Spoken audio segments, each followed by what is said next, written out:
pendidikan itu seperti cahaya sebenarnya. Jadi ketika kita tidak punya cahaya untuk melakukan perjalanan, kita bisa tersesat. Tapi ketika kita punya cahaya, kita tahu arah kita akan kemana, itu akan menuntun kita sampai ke tujuan yang kita mau.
Inilah anak-anak Dayak Kalimantan Utara. Mereka satu dari sekian banyak keragaman dalam negara kesatuan kita, Indonesia.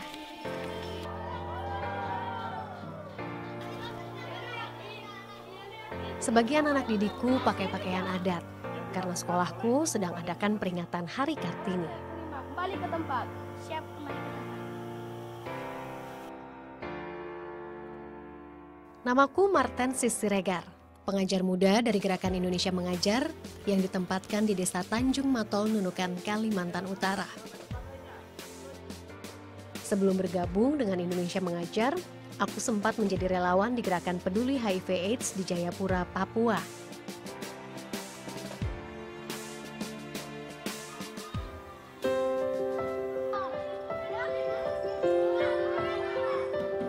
Wahai Kartini yang agung. Sudah hampir 6 bulan aku bersama anak-anak ini, mengajar kelas 1 dan juga guru les bagi anak murid kelas 6.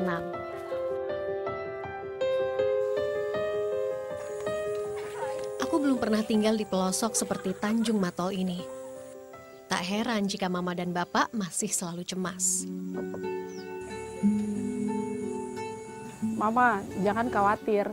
Saya percaya sekali kalau Tuhan sudah merancangkan masa depan yang penuh harapan buat saya. Jadi izinkan saya untuk 1 tahun ini hidup di daerah yang terluar, ketemu dengan orang-orang yang baru, karena belum tentu kesempatan yang sama bisa datang lagi.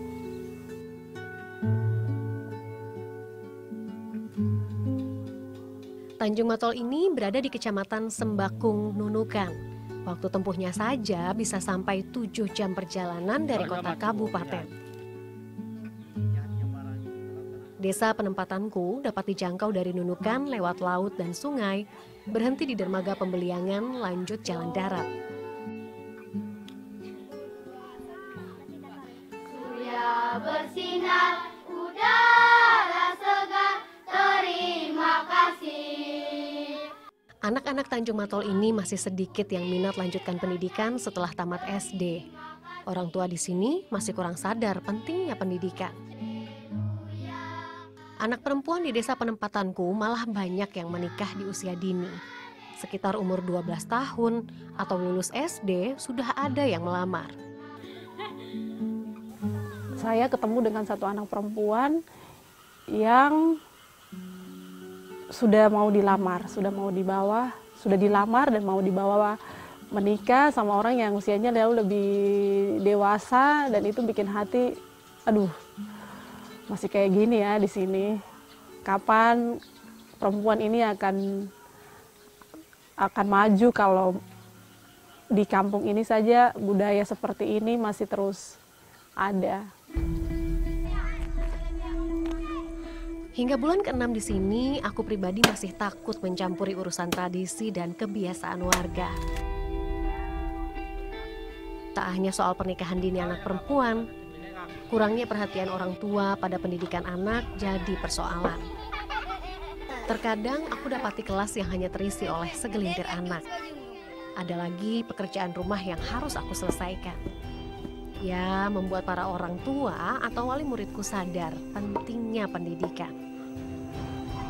Cita-citaku di sini sederhana, membuat anak-anak Tanjung Matol mau pergi ke sekolah, belajar, dan bisa punya bekal yang lebih baik untuk masa depannya.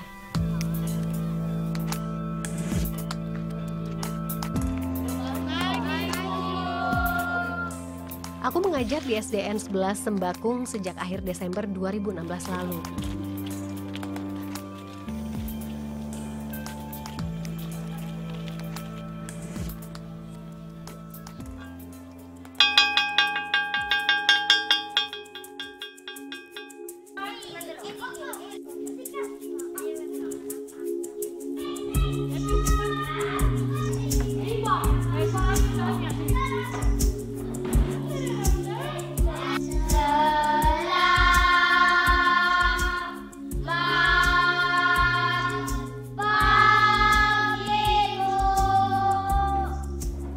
Inilah kelasku. Kuhias sedemikian rupa agar anak-anak mau masuk kelas dan betah bersamaku. Bapak kepala sekolah mempercayakan kelasnya untuk aku ambil alih hingga berakhirnya masa penugasanku. Taman Kanak-kanak dan Pendidikan Anak Usia Dini atau PAUD belum masuk ke Desa Tanjung Matol. Jadi kelas 1 adalah awal dari jalan panjang menempuh pendidikan di sini.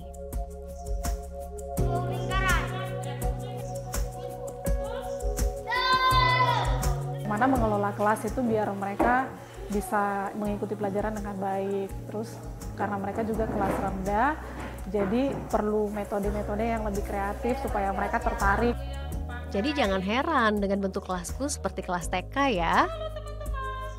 Saya temannya Tita, nama saya Tito. Hari ini kelasku termasuk ramai. Tantangan selanjutnya adalah menciptakan suasana belajar yang kondusif.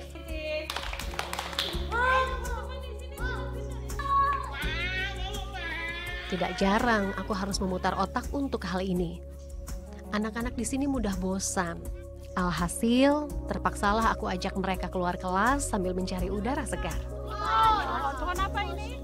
Metode belajar seperti ini selalu ampuh mengusir rasa jenuh pada anak muridku. Sekali lagi aku tekankan kepada mereka bahwa belajar itu bisa dari mana saja dan di mana saja. Jadi bersih. Saya harus jaga kebersihan. Oke, sekarang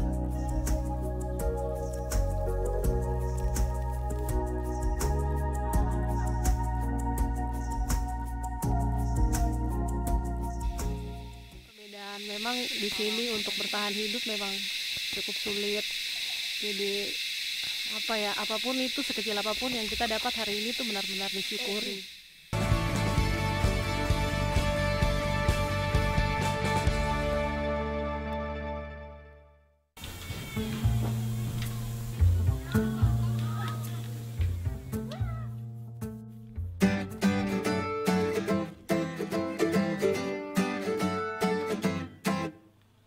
Bapak kepala sekolah tahun ini mulai memberi bonus untuk murid yang berprestasi. Hadiah dari Pak Hasri cukup unik, bukan berupa barang atau uang, melainkan sebuah perjalanan cuma-cuma keluar Tanjung Matol. Melihat kalau anak-anak di sini kurang motivasi belajar. Ini bagaimana untuk memotivasi mereka supaya mereka lebih rajin lagi ke sekolah, lebih giat lagi belajar. Jika bulan lalu mengajak adik angkatku Angeli, kini giliran Armet dari kelas 4. Ini adalah kali pertama dia keluar desa. Sebelumnya, Armet pernah bilang padaku, jika dia bisa ke kota, rumah besar adalah tujuan pertama yang ingin dilihatnya.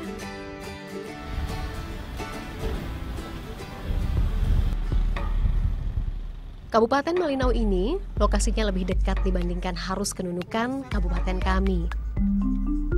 Tak heran jika alasan jarak tempuh ini buat kami lebih sering ke kabupaten tetangga dibandingkan ke kabupaten sendiri.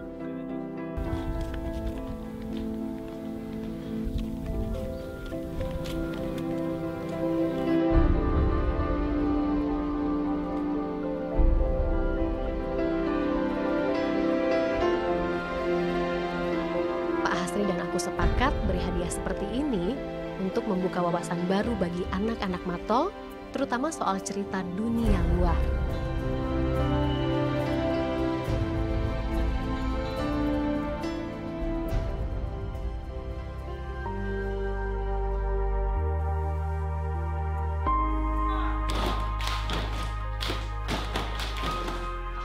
Nah, pagi ini ada lagi tugas Armet yang diberikan Pak Guru Haris. Armet diminta cerita soal pengalaman serunya di depan teman-teman. Bahan ceritanya tidak lain ya perjalanan ke Malinau.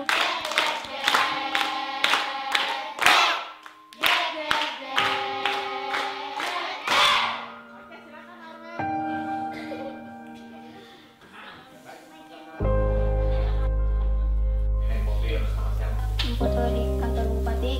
Supaya ke Malinau, saya jalan-jalan di sana, lihat orang ramai sekali. Oke, mampir ke rumah. Beginilah aslinya Armet. Dia pendiam dan pemalu. Bahkan sampai terbawa di depan kelas saat bercerita. Meski begitu, aku tetap bangga padanya. Karena dia anak yang tekun belajar. Dari apa yang dilakukan ketika mengajak salah satu anak, misalnya seperti Armet, itu bisa berdampak juga ke anak-anak yang lain untuk punya semangat yang sama, semangat belajar yang sama seperti Armet, semangat sekolah yang sama seperti Armet juga.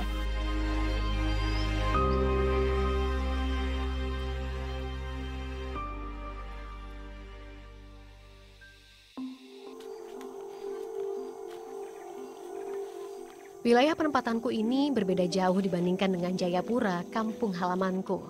Warga Matol bisa melakukan aktivitas berburu dan meramu. Aku pun ikut larut dengan tradisi ini. Sore, sepulangku memberi pelajaran tambahan, aku pergi ke hutan untuk mencari pakis, sayuran favorit warga Matol yang tumbuh liar. Berbekal parang dan tas, aku ditemani adik angkatku Angeli dan seorang kawannya masuk hutan. Kami petik pucuk-pucuk pakis yang masih muda. Ya, seperti ini cara menghabiskan waktu dikala rindu mulai mengusikku. Mungkin jika mama dan bapak melihatku seperti ini akan dimarah aku oleh mereka. Tapi beginilah cara bertahan kami, Mama. Janganlah kau khawatir ya. Saya banyak belajar untuk jadi orang yang lebih lagi mengucap syukur dalam segala hal.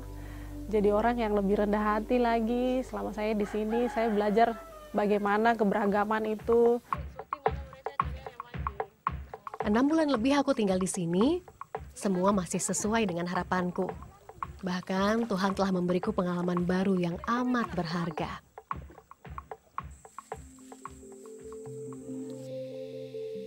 Mama-mama di sini hebat, bisa mengerjakan hampir semua pekerjaan rumah. Termasuk pekerjaan pria, ya seperti memancing kali ini.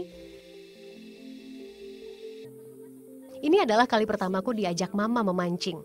Lokasinya tidak jauh, namun kami harus masuk hutan. Agak deg-degan rasanya.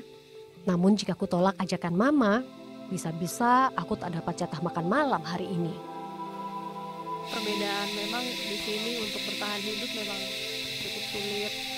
Jadi apapun itu, sekecil apapun yang kita dapat hari ini tuh benar-benar disyukuri. Apa ini?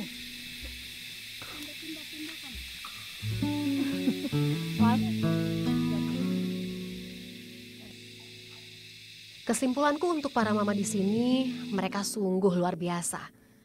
Untuk keperluan sehari-hari keluarganya, semua mama di sini mampu penuhi.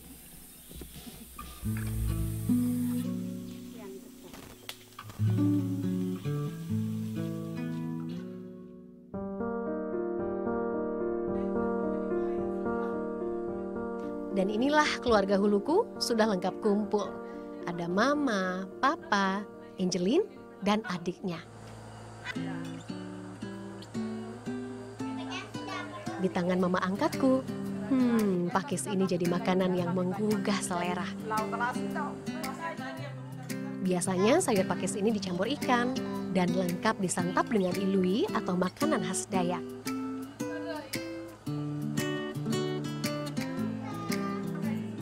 Papa Tedan ini anak pertamanya sedang lanjut kuliah di Malang, Jawa Timur. jadilah aku anak sulung di rumah mereka. Kurasa kehangatan yang mereka beri untukku mampu jadi obat rindu pada keluargaku. Jangan bergerak ya. Waktu bulan pertama saya masih bingung nih, aduh ini mulai dari mana, ini harus gerak dari mana. Tapi pas ketemu mereka, terima kasih Tuhan saya bisa ketemu orang-orang yang bisa diajak kerja sama, orang-orang yang hebat, yang cukup punya pengaruh.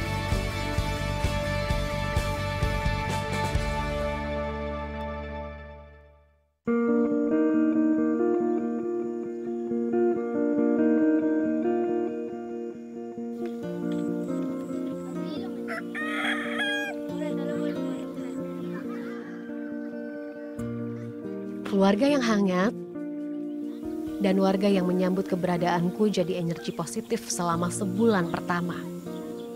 Awal bulan adalah masa tersulit menurutku. Namun berkat keajaiban Tuhan, kekhawatiranku hilang perlahan. Jangan depan. Gerak. Gerak. Apalagi ketika aku mengenal gadis ini. Loli namanya.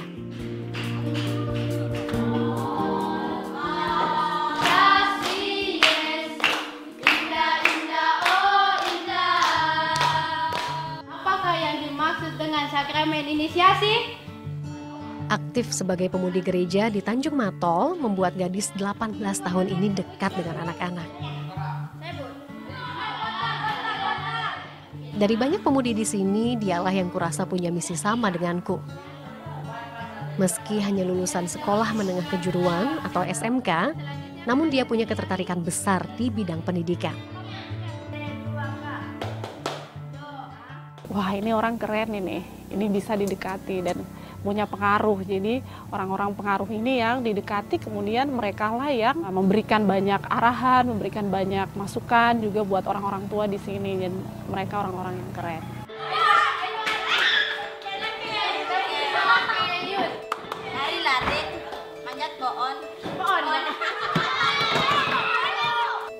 Aku senang ketika pemudi seperti Loli ini punya rasa peduli pada pendidikan. Sosok yang memompa semangatku untuk melanjutkan pengabdian ini. Tidak hanya Loli, orang hebat lainnya juga aku temukan di dalam diri guru penuh semangat di sini. Kepala sekolahku salah satunya. Orang paling sabar dalam menghadapi anak muridnya. Berasal dari Malinau, tak menjadi halangan bagi bapak 3 anak ini untuk mengabdi dan berkarya di sini. Sudah ada perubahan-perubahan yang kita lihat terhadap anak didik kita sendiri. Pengenalan mereka tentang dunia luar. Nah, tidak hanya lingkungan sini, mereka sudah mengerti karena Ibu dari Indonesia Mengajar ini tidak hanya mengajar tentang lingkungan sini, tapi kadang menceritakan tentang keadaan di luar. Bersama orang-orang baik ini, aku tidak merasa sendiri lagi. Melalui tangan-tangan mereka lah, kelak masa depan anak Tanjung Matol kini bisa diukir. Waktu bulan pertama saya masih bingung nih, aduh ini mulai dari mana, ini harus gerak dari mana. Tapi pas ketemu mereka, terima kasih Tuhan saya bisa ketemu orang-orang yang bisa diajak kerja sama, orang-orang yang hebat, yang cukup punya pengaruh banyak untuk masyarakat di sini. Jadi saya rasa seperti ringan beban ini. Jadi saya tidak jalan sendiri, tidak gerak sendiri di sini.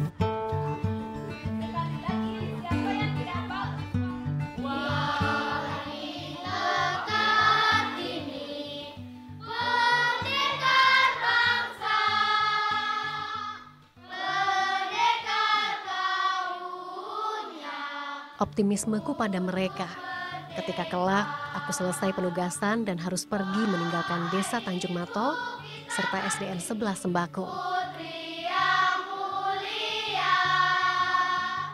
Merekalah penerus tongkat estafet pendidikan anak-anak ini.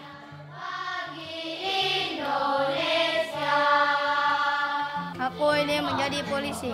Aku ingin jadi tentara. Aku mau jadi guru. Saya mau jadi polisi. Aku mau jadi tentara. 1 tahunku masih belum genap. Masih ada lika-liku pengabdian yang masih harus aku tapaki. mungkin tidak bisa melakukan banyak hal untuk negeri ini. Mungkin tidak bisa melakukan hal yang seperti orang-orang lain lakukan untuk bangsa ini. Tapi paling tidak saya bisa melakukan sedikit dari apa yang saya punya untuk kemajuan negeri ini, terutama untuk pendidikan. Kami boleh berada di tapal batas negara, namun cita-cita kami melintasi pelosok hutan belantara.